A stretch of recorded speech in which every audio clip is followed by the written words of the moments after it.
Hello, my name is Sally Ranney, and I have been graciously invited here today to host a discussion on the true nature of reality. We, all four of us women here today have come to a search and a questioning about the nature of reality from very different perspectives in our lives.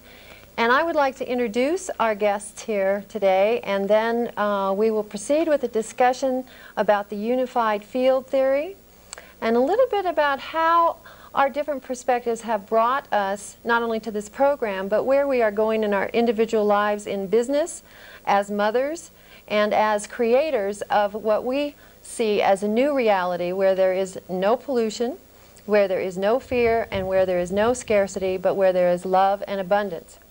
So I'd like to introduce Connie Marlow, who is the founder of Friends of Earth People.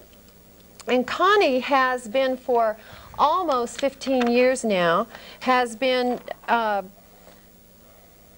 creating forums for the ancient wisdoms of indigenous people to be brought forward into contemporary lives.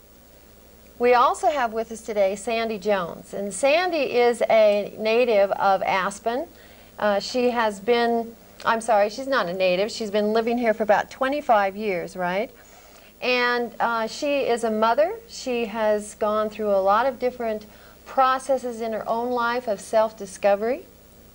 And she is coming to some of the same conclusions that the rest of us are coming to about the fact that our belief systems, the energy that we hold in our own bodies, the intention that we hold in our hearts, and how we act on a moment-to-moment, day-by-day basis is truly what creates the reality that we have in the world, not only individually, but collectively. And I'd also like to introduce Carolyn Smith. Carolyn Smith is a pioneer, a freelance pioneer, I might add, in quantum physics, and she has been studying deeply for many years the unified field theory. And I'm going to ask her to lead off our discussion today because she has some very interesting discoveries about energy fields and the true nature of the universe and realities as we perceive or as we do not perceive them. So Carolyn, please. Okay, I just want to point out that I came to this actually by asking the question, why man's inhumanity to man? And with my focus on people. And this thing developed over a process of a number of years into what was very obviously the completion of Einstein's work, which brings his unified field theory down to the level of the individual being and down even to the cells in the beings. And it all fits together perfectly, mathematically and otherwise. And so what we have here basically as far as interaction with humans is concerned is a multidimensional, simultaneous reality. What does that mean? That means that there are a number of possibilities and probabilities, but that only one is real. And what is that? And my work demonstrates that the real is virtual reality mode. It's a different mode of operating. It's a different state of awareness. Most people do not reach that very often, that level of, it's an electromagnetic vibrational energy level. But I'm assuming that you're talking about not the virtual reality that is referred to, the three-dimensional virtual reality. You're talking about a virtual reality that is four dimensions and more. It goes to infinity. It is not limited in any way. It's a boundless, open system.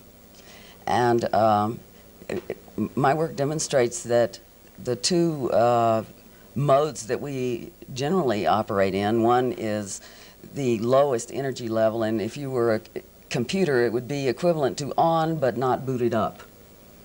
And that means your basic needs have not been met. Either you don't understand you need to do that, or you are unable to meet your own basic needs, and that is LR, or lizard mode.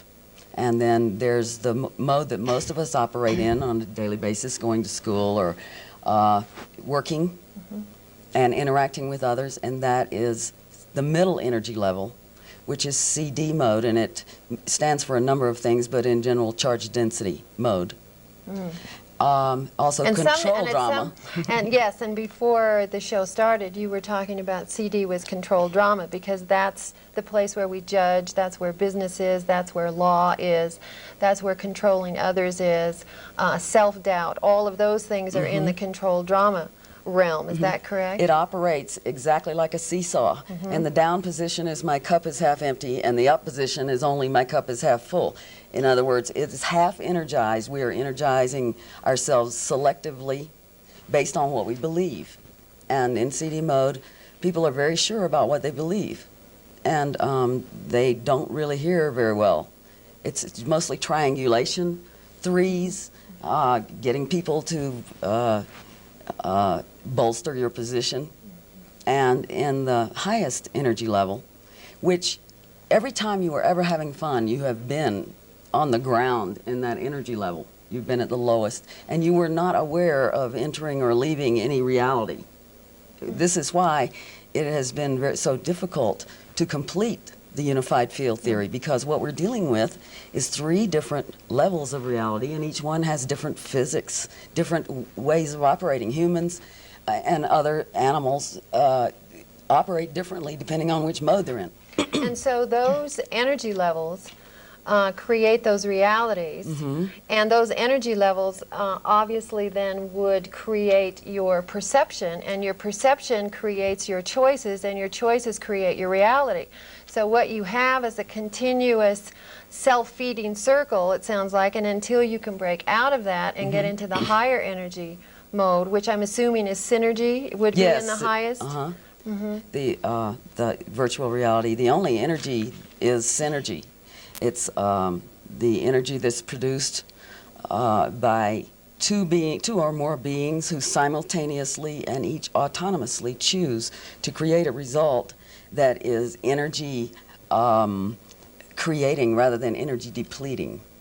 It's a positive action, a positive choice, and not a negative one or an energy snatch as you get in the CD mode. An energy snatch, that's an interesting term.